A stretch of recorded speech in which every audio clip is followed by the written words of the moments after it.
You can basically sign up for like to put a deposit in on the cash stuff because it's a crypto gambling. Because the thing is, like, if you're gambling with real money, there are different regulations and they are much more strict, right? But if you're betting with like virtual money, like Fortnite in a lot of ways is like uses a lot of the same tricks, but because it's using virtual currency and not real currency, the regulations are softer. I don't believe it should be that way. I think they should be hard across the board. But with crypto, it is not considered to be real money. So the companies like Stake, they allow people to deposit money in quite easily. But then when it comes to trying to take that money out, that is the point when they actually do all of their checks on whether you legally are allowed so much of this stuff. Yeah, there are a lot of workarounds. It's fucking awful. And I have very mixed feelings about xQc's way of dealing with this, because on the one hand, yeah, he is definitely an addict and he needs to find help for it. But like, he's when he gets people involved, and with Stake, the Leftovers podcast does a way better job than I can at all of it's this one. Here we go. Go check it out.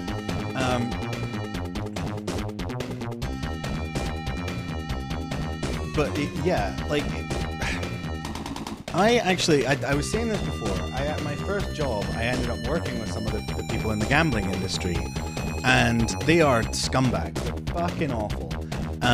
They're literally, their whole thing is about it doesn't matter whether you win or lose, but their game is psychology. They are selling you near misses, like especially with slot machines. The way that you have to have legally a certain percentage win rate. You have to have a certain percentage win rate with gambling. Where like it has to be like, I don't know, 98.5% or something, right? But it doesn't, there's no regulation on like the way that you lose. So what they'll do is they've spent a lot of mathematical effort in creating these massive reels that guarantee the exact win rate that they want it to be, of like 98.57%, whatever it is. But every time you lose, the configuration of reels will be more likely to land on a near miss, right? So you will get 2 apples instead of 3, or you'll get 4 out of 5 bars when you win. And it's called, and they are taking advantage of what's called the near miss effect, right? And it's just, I mean, it's basically, you've seen it. You're watching a game of football, and someone they go for a hit, and it's there, and it's ooh, it hits the bar, and the whole crowd just, oh, you know what I mean? That feeling of, oh, it was close, but we're so close to winning, is what these gambling companies will fucking take advantage of to the nth degree, right? Like, and you're thinking, oh, I'm just sitting there and I'm spinning round and spinning, but like, what's going on in your brain is it is being rewired to seek that hit, and all you have to do is just click the button, right? Just click one button. It's the simplest fucking thing in the world. It is a Skinner box of, I press the button, I get a feeling of I might win, I might lose, right? They do it again and again. When you add in Twitch to that equation, when you add in a community like Trainwrecks or xQc or all of these fucking people gambling, you are ultra hyping that up, right? And there's this feeling of, will we win or will we lose, right? It's like making gambling a team sport, but it's not a team sport, because the person who's playing there is getting sponsored in so many ways to play that, to do that gambling. I mean, there's, on the one hand, they can be getting paid directly to lose, and this happens in the poker world all the time, where top poker players will be paid to play in a casino and like win or lose money. It doesn't matter. They want people seeing that poker player playing at their casino. And the thing is, because the casino is either paying them or giving them a percentage of the people who come in that night, they're not actually losing the money. They gain that money back. So they can go in and be like, yeah, I'm a super risky poker player. I'm going to lose 8 million, 5 million, or 100,000, whatever it is, you know? And then the poker companies can not only like get their in-person people like seeing that and going, oh, I'm going to play more risky. I'm going to try that out. But also, they can create memeable moments out of it. They can film it and put it on YouTube and say, Daniel Negreanu wins 400,000. Or Tony, I can't remember the guy's name. He's the guy who got booted out of a lot of casinos. Because he basically, they weren't happy with the way he won or something. But he went in and he lost or won money, but like he makes it back because the casino's fucking paid, and they can make memeable moments about him losing all that money, and they can make stories out of people losing that money and say, oh, you got to be careful. But these are professionals, you know, they can take the losses and they can take the wins. But then you're watching that for the content going, oh my god, they're so good, maybe I could do this. And you don't fathom the fact that they are not playing with a even hand. They are playing with a rigged deck. Even if they themselves are addicts and they are like, they need to like have that longer runway of not losing all their money, they are playing with a stacked deck because they just get that money back. They get paid by gambling companies. And I think it was Trainwrecks who said that he made, okay, I can't remember the specific numbers, but let's say he made like 200,000. Like, they get a percentage of people who sign up using their affiliate code. They get a percentage of the money won from those people, right? So let's say I think it's 5%.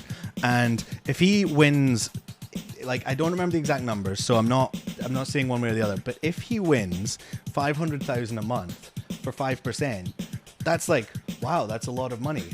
But consider that is 500,000 made from the fans who used his affiliate code, meaning that the actual amount that was made by the companies is 5% times 20, which is $10 million. So for that 500,000 that some streamer has made with their affiliate code, the gambling company has made 10 million. And even if they've paid that person like 2 million a month to do it, they've still made a profit of 7.5 million. No. Okay, damn. The CS gambling issue was, that was crappy and it was bad. But these are genuine gambling companies. These are professionals who've been doing it for years. Stake is so much worse. Yeah. Okay, fair enough. Sorry, I was in the moment there when I was saying that. But yeah, you're right. And it's just so bad. And like, it's a difficult problem for two reasons. First of all, on the one hand, you are getting young people into gambling. And when you're younger, you're more likely to get addicted to things because you don't understand the shit that's going on. Like, I'm 32 years old. I have had a long time to learn this stuff and understand the psychology of gambling. If you're like a little juicer watching xQc, you don't understand all that stuff. You just see xQc winning a shit ton of money and you go, oh, maybe I could do that. I'm not, I'll just borrow my parents' credit card and spend it. Just tell them I'm buying some Fortnite credits or something. And then, of course, they deposit and they can spend it. And then if they ever try and get it out, then it's like, oh no, you're not legally allowed to do this. But like, the amount of profit that will be made back is on a similar scale, So if he's being paid X million a month, the gambling companies will make that back like 8 to 10 times. And it's just so fucking awful. Like, but that's the one problem. The one problem is the audience participation and hooking your audience on gambling, right? But the other side of the problem is xQc himself is clearly addicted to gambling and clearly has a problem. So he's in a situation where, okay,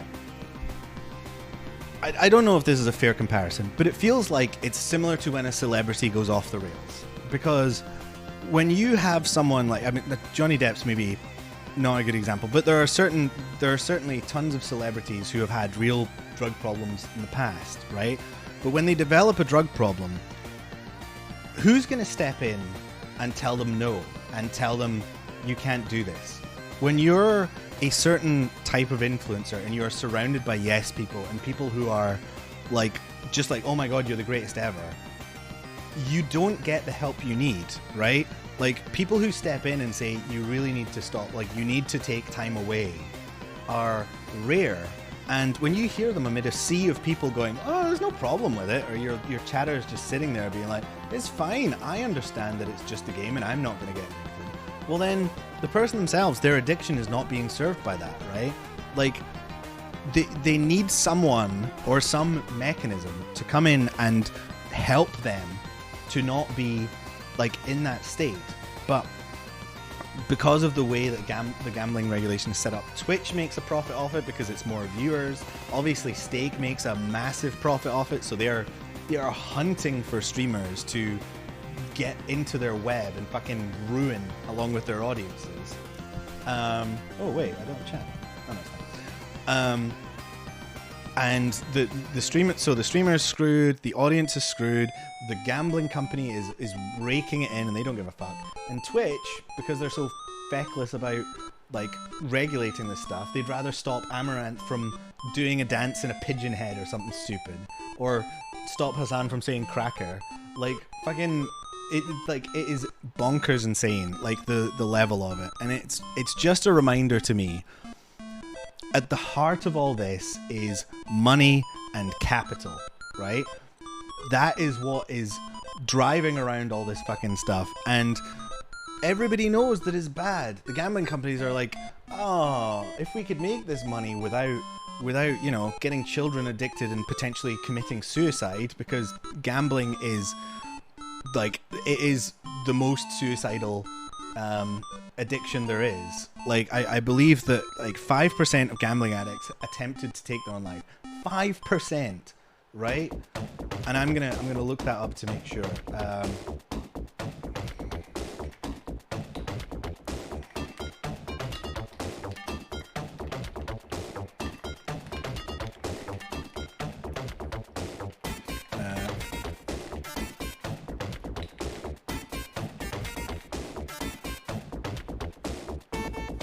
Oh no, I was fucking wrong. Okay, a review of 17 UK. Let's show you right here.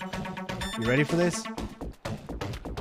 A review of 17 UK and international studies between 1990 and 2019, which considered attempted suicide, showed an average of 20% of gamblers seeking treatment had attempted suicide. 20 fucking percent. Okay? Now, obviously, like, very few of xQc or Trainwreck's audience are going to become gambling addicts as a result, but some of them will, some of the audience, and of that percentage, if this stat is to be presumed, how many people are potentially, as a result of getting hooked into that fucking world a few years from now, are going to attempt suicide? And like, they started back here, right? It's fucking awful. Like online is one space where like this happens, but even offline gambling companies are horrendous. Like, they will literally, they know that the poorer people are more likely to gamble, so what they do is they will build betting shops. You might have noticed this. They build betting shops alongside like McDonald's and alongside like pawn shops, and alongside there are certain types of stores that they will always have a Betfred or a gambling store of some kind. I mean, I don't know Betfred, what their model is, but they will always have a gambling store. Gambling companies will very often have a gambling store alongside these places, because they know that people who are working there and going there for food will see it and go, oh, maybe I should gamble. And then they can get addicted on sports betting machines, you know? And it's a fucking awful thing, because the solution has to be, in my mind, it's streamers, and it is audience members, and it is the community. It's people like you speaking out and saying, and leaving xQc over this, right? The way that you solve this, unfortunately, has to be at the source, ruining the reason that they do the fucking thing. In the case of xQc, it's content and audience, right? So you have to find ways of making that. You have to basically go in and just and repeat the message of what I'm saying. Teach people about what happens when you gamble. And unfortunately, if xQc doesn't stop before then, you have to turn it into a negative thing to do for content, because then it cuts off one of the reasons that he is doing the streams, right? And it moves it away. I just hope that he's not so fucking addicted to gambling that even his audience leaving will cause more people will continue him down that path. You know what I mean? But yeah.